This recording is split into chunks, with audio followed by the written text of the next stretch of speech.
Hi guys, how are you? My this one Titanium. Welcome back to Real Macroeconomics, and I'll talk a little bit about the markets here. Um, and I'm also gonna, as usual, shit in the fake MMTers. So let's get started.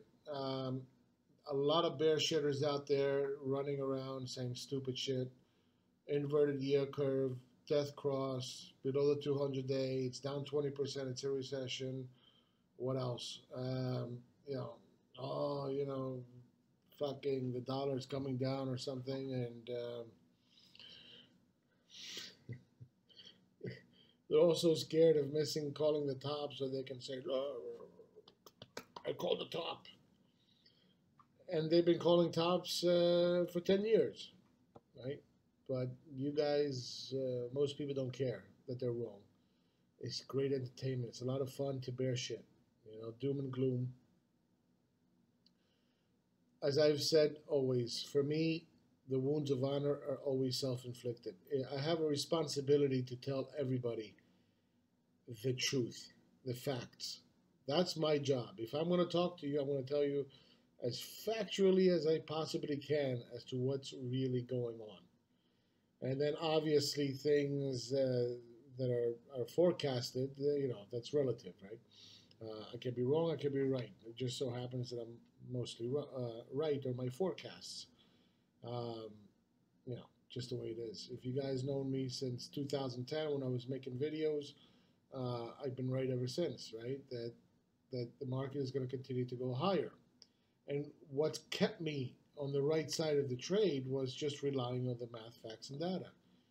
Okay, not vague hunches and feelings and the urge of calling tops every single time and anti-government and anti-central bank and everything fucking sucks and buy gold, buy silver, or hey, we need to print to infinity because everybody's starving on the street. America's in decline, right? That's the fake MMTers. That's their job. They told you that 3%. Once it crosses 3% on the 10-year, that's it. It's going to go off. It's done. They told that was a lie, right? That didn't work out. They told you that higher interest rates are inflationary. That was a lie. Okay. They told you that production is going higher and wages is not going to go higher. That's it because there's so many. Everybody has like 5 jobs or something. That was a lie, right? What was wage growth? Above 3%. What happened to inflation? Right? That was supposed to be higher because it's monetarily inflationary and the government is a price setter and all this bullshit. What ended up happening? Right? They were wrong. Inflation is 1.9%. The Fed is kicking ass all over the place, going towards full employment with price stability. It doesn't get much better than that. We have the longest job expansion in economic history.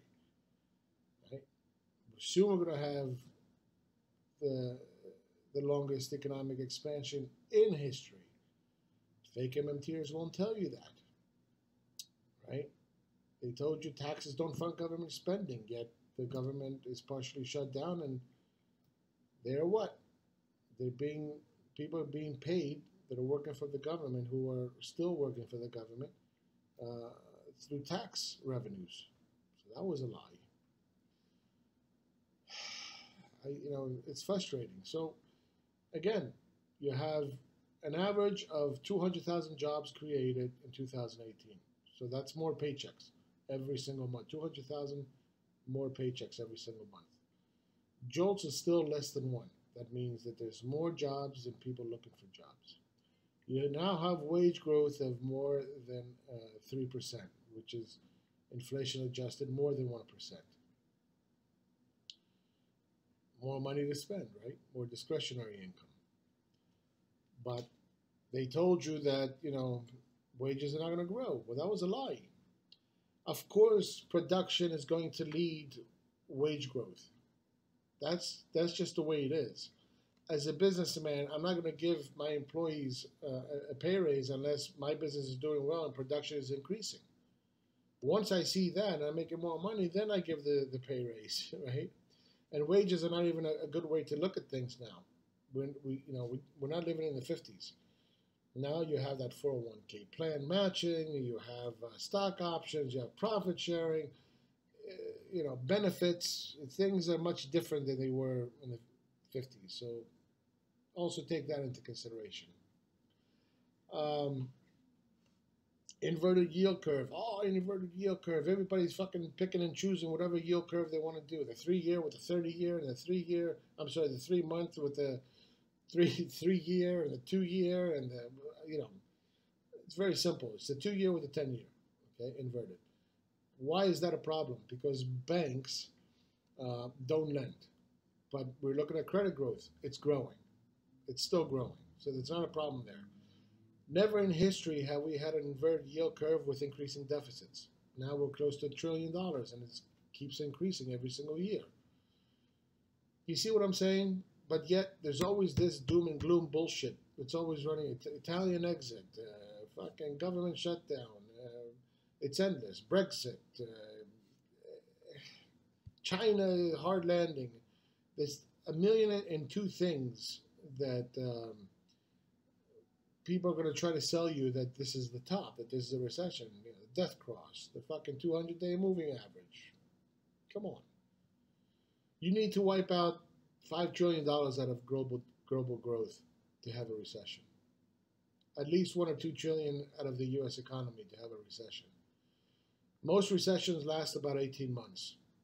2/3 of the bear market drop occurs in the last 1/3 of the time, which is the last 6 months of a recession, if it lasts 18 months. We're not, I have no urge to pick a top. If the data starts falling apart, believe me, I'm going to be out in the last 2/3 of that drop. I'm not going to be involved because I'm going to see it in the data, but we're not seeing it. And here's another problem that people have. The problem is that they either think in twos, good or bad. You're with us or against us. Market's going up, market's going down. We're either in a bull market or we're collapsing. You can't think like that, okay? You cannot think like that.